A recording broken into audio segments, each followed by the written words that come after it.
What's up guys, my name is Costas and today we're installing this BMW M4 front splitter. It's manufactured from 2.5mm thick carbon fiber. It's actually solid carbon all the way throughout, and it mounts directly onto the car just using original screws. So it's a really nice, easy installation. Anybody can do it.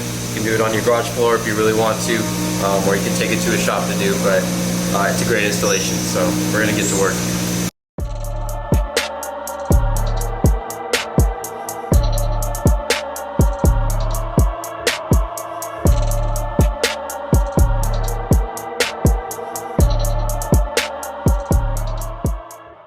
Alright guys, so the first step in installing the splitter is grabbing some isopropyl alcohol. I usually use 70% and a clean rag. You're going to want to apply it onto the clean rag and wipe down the underside of the original bumper. Make sure the car is up high enough that you can do this. If not, you can do it on the ground, it's cool. But you're going to wipe down this entire portion right here, essentially from this edge, this inner edge, to this inner edge on the other side.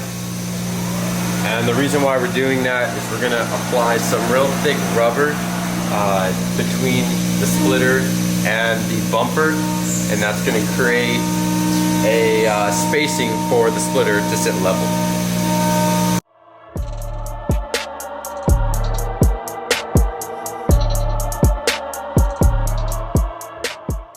Alright, so once you got the bottom side of the bumper wiped down with isopropyl alcohol, make sure there's no dirt.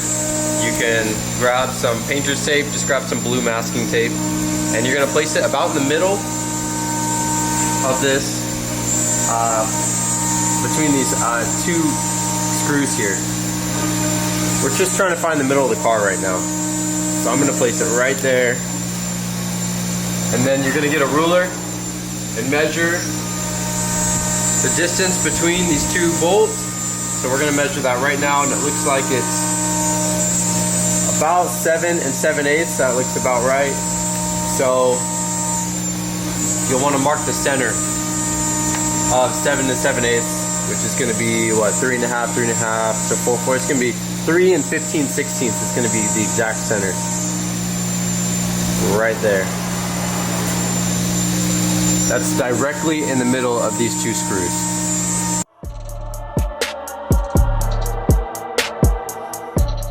Alright, so the next step is grabbing the rubber that comes with the kit. Now, it comes as a 48-inch strip.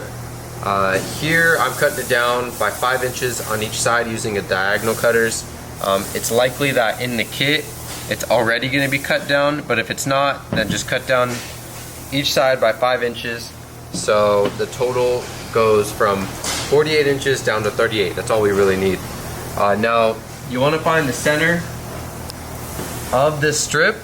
You can see here it's about 38, so kind of get it right in the middle. The middle of 38 is going to be 17, and you're going to make your mark using a Sharpie. Oops, wrong side, let me flip it over. You're going to make your mark using the Sharpie right there on the 17, indicating that it's the center of this strip. So later, you're going to peel off this white tape, and you're going to align that black mark with the black mark you made on the blue tape on the bumper. Alright, this actually is just used to space the splitter downward and keep it level. Alright, so we're back under the car. We have our rubber. We're going to peel off this tape on the back side of it. Be sure not to actually peel off the stickiness that's actually on the rubber. I did that to begin with, and I had to be a little bit more careful, but you're going to peel off that white backing. Sorry for all the noise, busy shop. Kind of just throw it to the side, and then align that mark you made with the mark you made on the car. Now you're going to want to install it on this flat portion, kind of toward the front of the bumper, and just mount it up and follow the curve of the bumper all the way around.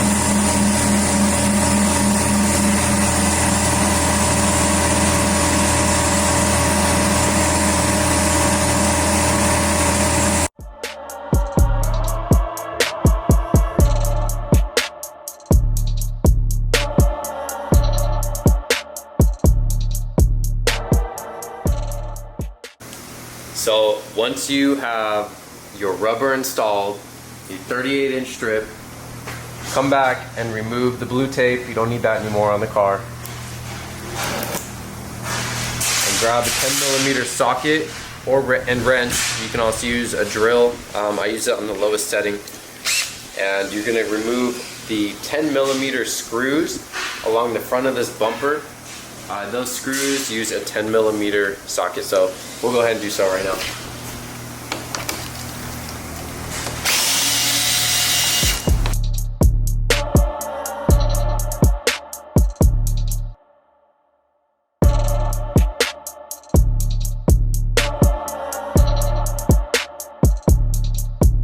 We've got our 10 screws removed from under the bumper, and we're gonna reinstall them with our splitter.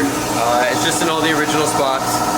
Now I'm gonna put a little bit of blue Loctite on the tip of the screw. These are just tapping right into the existing spots, but they're screws, not bolts, so I don't want them to come undone. So I'm just gonna put a little bit of blue Loctite right on the end, just to make sure it's not gonna come undone once it's threaded in. I'm gonna hand this on over to my dad here, and he's gonna hold it, and I'm gonna grab the splitter so we can install it. So we're gonna take this screw and thread it in just kind of halfway into any of the holes. To be honest, it doesn't really matter. You're gonna thread them all in just loosely for now.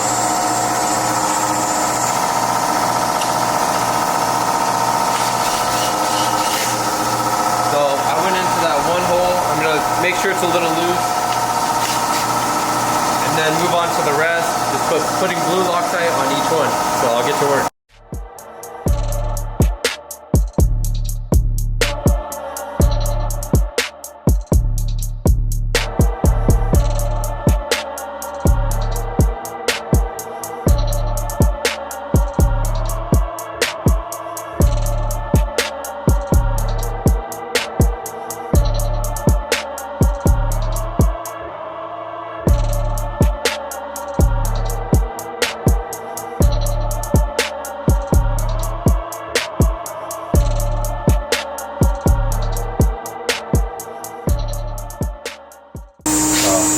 Make sure they're all loose, and then so once you got all those in there, you can kind of adjust the splitter a little bit forward to back as necessary. They're on slots, and then just go around tightening each screw, and then before driving, just let it settle for maybe 10 minutes. Let that blue Loctite sit for a bit. It's best to let it sit for a couple hours, but once it's on, and you're done. If you do have edge trim, you can apply it on the front edge here. It sits on top and hangs over the front. You will need isopropyl alcohol to clean the edge first. It just applies the 3M tape, and if you do have some curves on your splitter, just make sure to use a heat gun just to create a little bit of flexibility on that edge trim. And you're good to go.